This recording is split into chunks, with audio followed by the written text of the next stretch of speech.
Hi there folks, it's Prepper Al here again, and today I'm going to be talking about trade after Brexit. So on my TV, I've got my YouTube on. It's actually a wee story about a trade to Europe from the truck driver's point of view.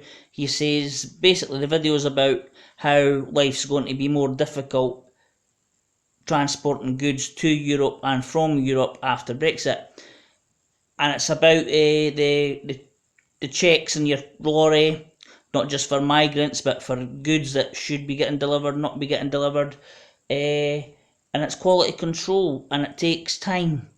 And my stepdad's actually a lorry driver. He's been a lorry driver for probably about 40 odd years, and he says that, you know what, see the current process down there, down at the Channel ports, the south of England, etc., it's a bloody joke. It's a joke at the moment, it always has been. And after Brexit, there's got to be additional checks, additional red tape, additional paperwork, and more waiting, hanging about waiting to get checked, hanging about waiting to get the all clear, hanging about waiting to get on the ferry over there, and then there might be additional checks at that side. Nobody knows where the checks are going to be taking place. This side of the channel or that side of the channel, and that's one of the problems with the Irish backstop. Do we get them checked at this side of the UK before they go to Northern Ireland, or do they get checked at the Northern Ireland border? This is an issue that they still cannot address. They don't know what to do about it. And it's not just about the EU. The EU did first propose an Irish backstop. Theresa May said no chance. Then they thought about it and then they said, yeah, okay, but then they agreed to the Irish backstop without consulting the DUP or the Northern Ireland at all. You know, they said, right, we're just going to agree to a Northern Ireland backstop, which basically means border controls back in Ireland. Oh yeah, but we forgot to tell you about it. It's just between us and the EU. Right then, have a day off. But anyway, so right, I'm not going to go into the facts and figures of things, the percentages of inflation, deflation, how the WTO works, etc., etc. I'm going to keep it simple as this, not for you to be condescending or patronising, just for me to explain it. Right, 50% of our trade goes to the EU. Britain still wants to trade with the EU, but they want more trade with other worldwide markets, but that trade will come at a cost. There will be a shortfall in trading with the EU. So when push comes to shove, what the Brexit people want is less trade with the EU, but more trade with the wider world. Who we got to be trading with? Well, we're putting our hopes in countries like the United States, and we're also putting our hope in countries what are known as the BRIC countries: Brazil, Russia, India, China, and that included as South Africa. Right, okay, let's start with the United States. Barack Obama, the former president, said, look, everybody's waiting, everybody wants to trade, everybody wants a trade deal. Just because we've got a special arrangement with regards to defence and cooperation on security, it doesn't mean to say that Britain's got to get preferential treatment. He said Britain will be at the back of the queue. Donald Trump gets elected, then he said, no, don't worry about it. Britain will be at the front of the queue. I'm sure the US could come in an arrangement with Britain. And then he changed his mind. No sooner had he said that than he said, well, it'll not work out exactly like that. You got to remember, the US president, what is he doing to his neighbours right now? Canada and Mexico. He scrapped the whole, the North American trade agreement that they had with each other. He's just put tariffs on Mexico.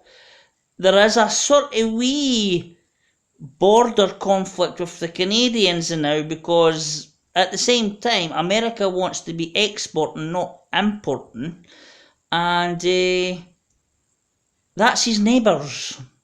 That's the United States neighbours, Canada and Mexico. Now, I'm not being anti-American here, I'm just saying Donald Trump cannot be trusted. If he can't be trusted to give his neighbours a fair shake, how the hell has he got to give Britain a fair shake at trade? Now let's take a look at the well, one more thing about United States and China. Right, look. They're the two world's biggest economies. They want to trade with each other. It's like the old yin and yang. One hand strokes the other, that type of thing. I'll scratch your back, you scratch my back. I'll trade with you, you trade with me. You know what? We'll have a nine. What they're looking for is a balance of trade between each other. They want a balance between imports and exports between each other. And that is why Donald Trump's put on big tariffs on China, and that's why China's putting tariffs on the United States. You know what it's called? It's called a lover's tiff. It's called a lover's tiff. Both countries want to export. Both countries do not want to import.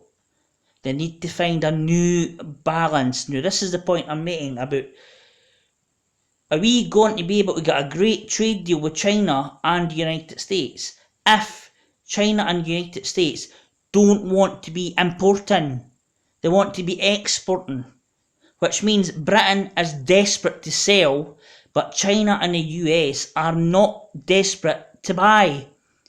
So if you're desperate to sell your car, because you've got bills to pay and you've made promises and to take your wife and the family on holiday, but the local car dealer is like, nah, your car's no worth that, mate. Yes, it is. Nah, no, it's no. Not to me. You're desperate to sell. I'm not desperate to buy. You think you're going to get about £2,000 for your car, and then he only offers you £500.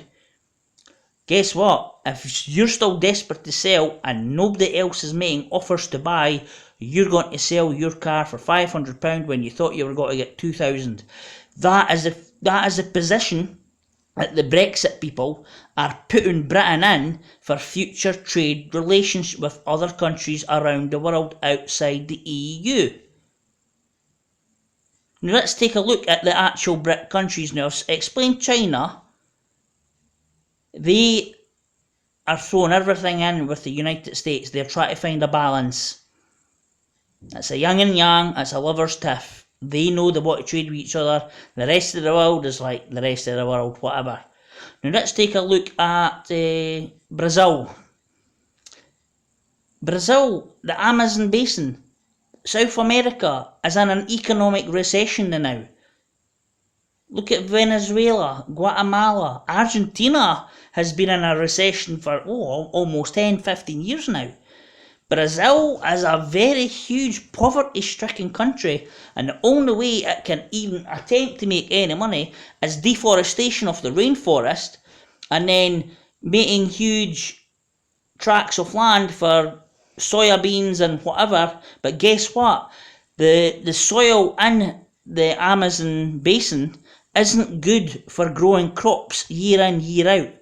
It's not that type of soil. It's not that type of soil, so it's unsustainable. So they can't produce at their end long term, and if they can't produce, they can't make money, they can't buy, and they can't buy from the UK. Let's take a look at India. India and Pakistan, that could kick off at any moment in time. And Indian economic growth isn't as impressive as anybody thinks. You want to know why? Because about 90% of India's population are on the breadline, live below the poverty line. It's as simple as that. India is a poverty-stricken country. Who else have we got? Russia. Now you'll like this one. So Russia is out of the EU.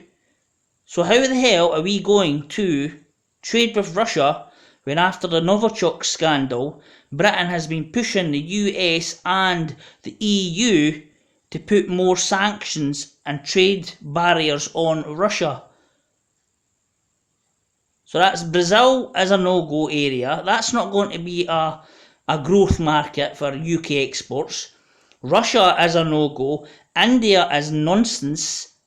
China is with the United States. The United States is unpredictable. They don't want to import. And then there's South Africa. Now South Africa is again a poverty-stricken country. And the rest of Africa, you know what? Africa has thrown its lot in with China. China is a new imperialist power in Africa. The Romans, the Egyptians, the Arabs, the Europeans, and now it's the Chinese. Africa pretty much belongs to China now. Now I'm going to say one more thing, and I don't want to offend anybody, but it is a fact. British manufacturing is expensive. We think because something is made in Britain, it needs an extra 10, 15, 20% put on the profit margin. And people can't afford that. That is why 50% of our trade is with the EU. But only 15% of the EU's trade is for the UK. We need the EU. The EU don't need us. They can then unilaterally go and make trade deals with other countries. You know what? We're down 50% trade with the UK, but you know what? Let's just bury the hatchet with Turkey. Let's just bury the hatchet with Russia. Let's get a wee balance on the go with China. And you know what? They are working towards a new trade deal with the United States. So the EU can make up the difference. Britain cannot.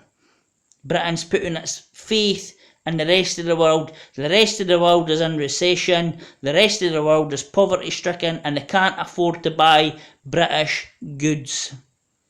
Europe can. The world cannot. And if we're desperate to sell, and the rest of the world isn't desperate to buy, have we got to get value for money on British goods? Has there got to be a insane demand? We need more British cars. We need more British precise engineering. No, because they're too expensive. That's why people, and even in this country, that's why people send an email to China, to a massive factory. I need 1,000 units off whatever. They get it pretty much sent over here for free P&P, and then they sell Chinese products to you. British companies sell Chinese products to you. Products that could get made in this country, but it's too expensive and not profitable, but it's cheaper to get produced in China.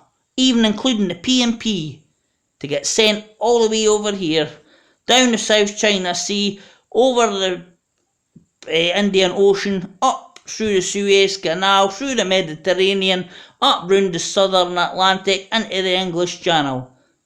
It's cheaper for UK companies to get products made in China to sell to UK citizens, or customers should I say.